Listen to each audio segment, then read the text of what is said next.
মুআজ্জাজ মুহতারাম সম্মানিত উপস্থিতি, আল্লাহ রাব্বুল ইজ্জতের নিকট অসংখ্য অগণিত শুকরিয়া জ্ঞাপন করছি যে মহান আল্লাহ রাব্বুল আলামিন আমাদেরকে ভালো রেখে সুস্থ রেখে নানা প্রকার কর্মব্যস্ততা থেকে ফারেক করে আল্লাহ তাআলার মহান হুকুম জুমার নামাজ আদায় করার উদ্দেশ্যে মসজিদে আসার তৌফিক দান করেছেন। এই জন্য মহান সত্তার দরবারে শুকরিয়া জ্ঞাপন করি, আলহামদুলিল্লাহ। আজকের আলোচনার বিষয় হলো ইসলামে স্বাস্থ্য পরিচর্যার গুরুত্ব। গরমকাল প্রায় শেষের পথে, শীতকাল চলে আসতেছে, ঋতুর পরিবর্তন। একজন মুমিন মুসলমান হিসাবে স্বাস্থ্যের গুরুত্বটা, স্বাস্থ্য রক্ষার গুরুত্বটা কি পরিমাণ, এটা নিয়েই আজকে আলোচনা হবে ইনশাআল্লাহ। ভাইরা আমার, বন্ধুরা আমার, আল্লাহ রাব্বুল আলামিন এই পৃথিবীতে আমাদেরকে সৃষ্টি করেছেন একমাত্র তার ইবাদত বন্দেগী করার জন্য। কি বলেন, ঠিক কিনা ভাই? একমাত্র আল্লাহ তাআলার গোলামি করার জন্যই আমাদেরকে সৃষ্টি করা হয়েছে। তো বান্দার কাজ হলো আল্লাহ তাআলার গোলামি করা, আর এই গোলামি করার জন্য জরুরি হলো শারীরিক ও মানসিকভাবে সুস্থ থাকা। আমরা যদি শারীরিক ও মানসিকভাবে সুস্থ না থাকি, বরং অসুস্থ হই, তাহলে যথাযথভাবে সঠিকভাবে আমরা আল্লাহ তাআলার ইবাদত করতে পারবো না।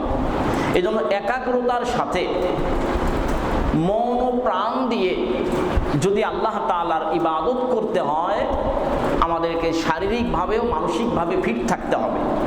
শরীর ভালো না থাকলে কোনো কাজেই মন বসে না, কোনো কাজেই ভালো লাগে না। খাইতেও ভাল লাগে না, ঘুমাইতেও ভাল লাগে না, ঘুরতেও ভাল লাগে না। এই জন্যই তো বলা হয় স্বাস্থ্যই সুখের মূল। ভাইরা আমার, বন্ধুরা আমার, এ কারণে একজন মানুষ, বিশেষ করে একজন মুসলমান, যাতে করে শারীরিকভাবে ও মানসিকভাবে সুস্থ থাকে, এ বিষয়ে ইসলাম বিশেষভাবে গুরুত্ব আরোপ করেছে। সুবহানাল্লাহ। ভাইরা আমার, বন্ধুরা আমার, সুস্থতা আল্লাহ রাব্বুল আলামিনের পক্ষ থেকে দেওয়া বিশাল এক নিয়ামত।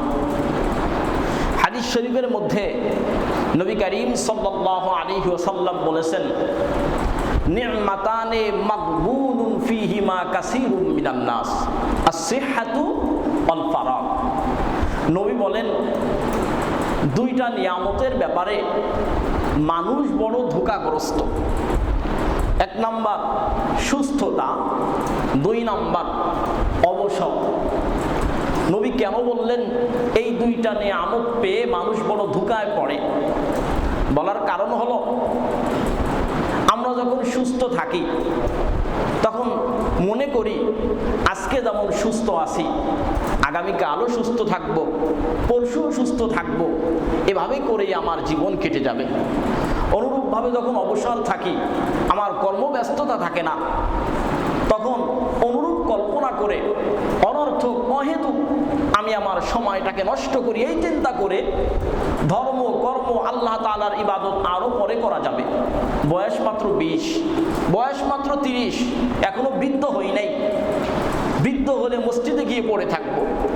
এভাবে করেই ইবাদত বন্দেগীকে আগামীর উপরে ছেড়ে দিয়ে আমরা আগামীর খপ্পরে পড়ে হঠাৎ করে একদিন আমার জীবন প্রদীপ নিভে যায়, আমাদের জীবন প্রদীপ নিভে যায়, আমরা বুঝতেও পারি না। ঠিক কিনা ভাই? এই জন্য বলেন যে দুইটা নিয়ামতের ব্যাপারে মানুষ বড় ধোঁকায় আছে। এক নাম্বার সুস্থতা, দুই নম্বর তার অবসর সময়, মানুষ আগামীর খপ্পরে পড়ে। যাই হোক, যেটা বলতে চাচ্ছিলাম, আল্লাহ নবী সাল্লাল্লাহু আলাইহি ওয়াসাল্লাম বললেন যে সুস্থতা আল্লাহ রাব্বুল আলামিনের দেওয়া বিশাল এক নিয়ামত। নবী আরো বলেন, এই নিয়ামতকে আল্লাহর কাছে চাইতে হবে। কি করতে হবে ভাই? চাইতে হবে। নবী করিম সাল্লাল্লাহু আলাইহি ওয়াসাল্লাম বলেন, সালুল্লাহাল মুআফাত, তোমরা আল্লাহ তাআলার কাছে সুস্বাস্থ্য কামনা করো। কেন কামনা করবে? কয় ফাইন্নাহু লাম ইউতা আহাদুন বাদাল ইয়াকিন খায়রুম মিনাল মুআফাত। কেননা ঈমানের পরে সুস্বাস্থ্যের চেয়ে অধিক কল্যাণকর কোন নিয়ামত আল্লাহ রাব্বুল আলামিন আর কাউকে দেন নাই।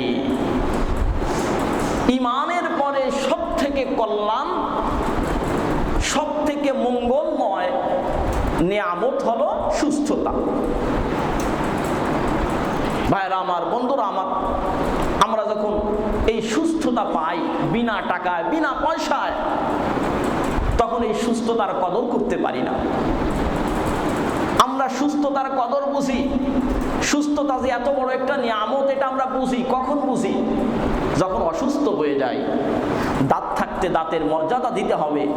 দাঁত একবার নষ্ট হয়ে গেলে, পড়ে গেলে দাঁতের মর্যাদা দিয়ে লাভ নাই। দাঁতের মূল্যায়ন করে ওই রকম দাঁত আর ফিরে পাওয়া যাবে না যেরকম দাঁত আল্লাহ রাব্বুল আলামিন দান করেছিলেন। এই জন্য ভাইরা আমার, সুস্থতাকে গনিমত মনে করতে হবে।